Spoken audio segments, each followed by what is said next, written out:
Long ago, when wishes often came true, there lived a king whose daughters were all handsome, but the youngest was so beautiful that the sun himself, who has seen everything, was bemused every time he shone over her because of her beauty.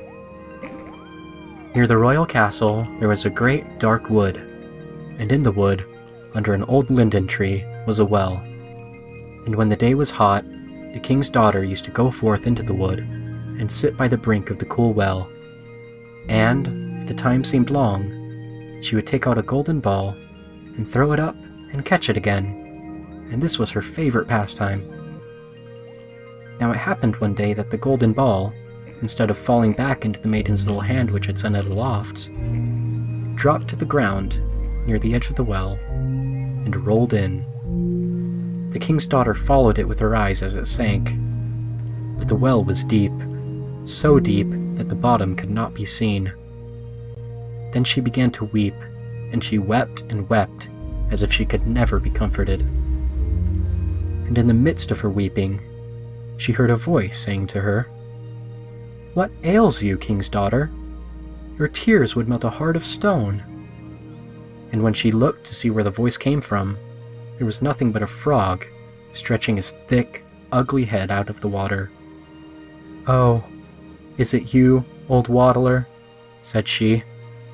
"I weep because my golden ball has fallen into the well." "Never mind, do not weep," answered the frog. "I can help you. But what will you give me if I fetch up your ball again?" "Whatever you like, dear frog," said she. "Any of my clothes, my pearls and jewels, or even the golden crown that I wear." "Your clothes, your pearls and jewels, and your golden crown are not for me," answered the frog.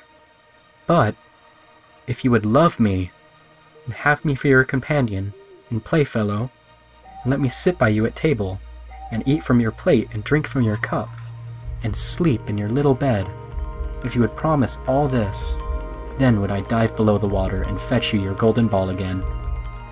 "Oh yes," she answered, "I will promise it all, whatever you want, if you will only get me my ball again." But she thought to herself, "What nonsense he talks, as if he could do anything but sit in the water and croak with all the other frogs, or could possibly be anyone's companion." But the frog, as soon as he heard her promise, drew his head under the water and sank down out of sight. But after a while, he came to the surface again with the ball in his mouth, and he threw it on the grass. The king's daughter was overjoyed to see her pretty plaything again. She caught it up and ran off with it. "Stop, stop!" cried the frog. "Take me up too! I cannot run as fast as you!"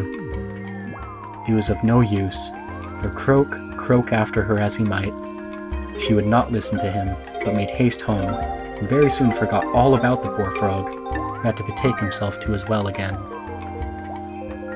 The next day, when the king's daughter was sitting at table with the king and all the court, and eating from her golden plate, there came something pitter-patter up the marble stairs.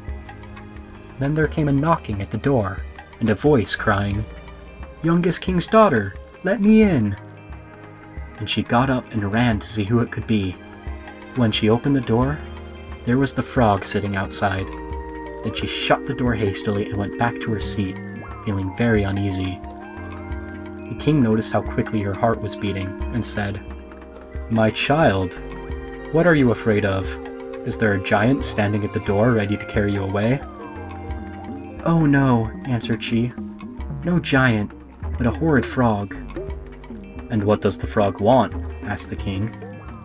"Oh dear father," answered she, "when I was sitting by the well yesterday and playing with my golden ball, it fell into the water, and while I was crying for the loss of it, the frog came and got it again for me, on condition I would let him be my companion. But I never thought that he could leave the water and come after me. But now there he is outside the door, and he wants to come in to me." And then they all heard him knocking the second time, and crying, "Youngest king's daughter, open to me. By the well water, what promised you me? Youngest king's daughter, now open to me." "That which thou hast promised must thou perform," said the king, "so go now and let him in." So she went and opened the door, and the frog hopped in, following at her heels till she reached her chair. Then he stopped and cried, "Lift me up to sit by you." But she delayed doing so until the king ordered her. When once the frog was on the chair, he wanted to get on the table, and there he sat and said, "Now push your golden plate a little nearer, so that we may eat together." And so she did, that everyone might see how unwilling she was. And the frog feasted heartily, but every morsel seemed to stick in her throat. "I have had enough now," said the frog at last, "and as I am tired, you must carry me to your room, and make ready your silken bed, and we will lie down and go to sleep." Then the king's daughter began to weep, and was afraid of the cold frog, that nothing would satisfy him but he must sleep in her pretty, clean bed. Now the king grew angry with her, saying, "That which thou hast promised in thy time of necessity, must thou now perform." So she picked up the frog with her finger and thumb, carried him upstairs and put him in a corner.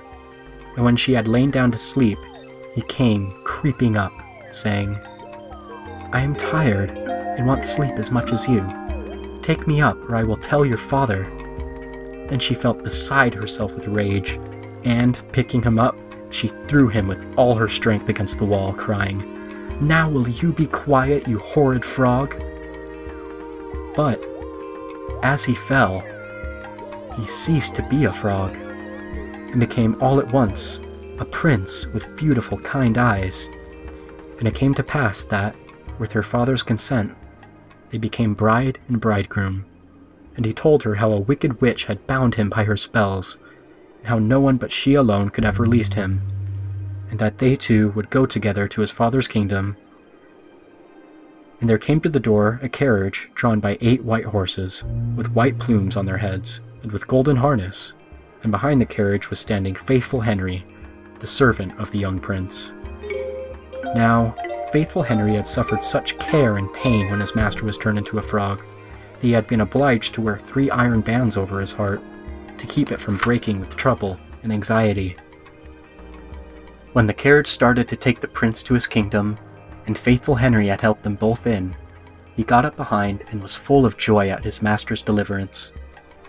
And when they had gone a part of the way, the prince heard a sound at the back of the carriage, as if something had broken. And he turned round and cried, "Henry, the wheel must be breaking." But Henry answered, "The wheel does not break, 'tis the band round my heart, that to lessen its ache, when I grieved for your sake, I bound round my heart." Again, and yet once again, there was the same sound, and the prince thought it must be the wheel breaking, but it was the breaking of the other bands from faithful Henry's heart, because he was so relieved and happy. The end.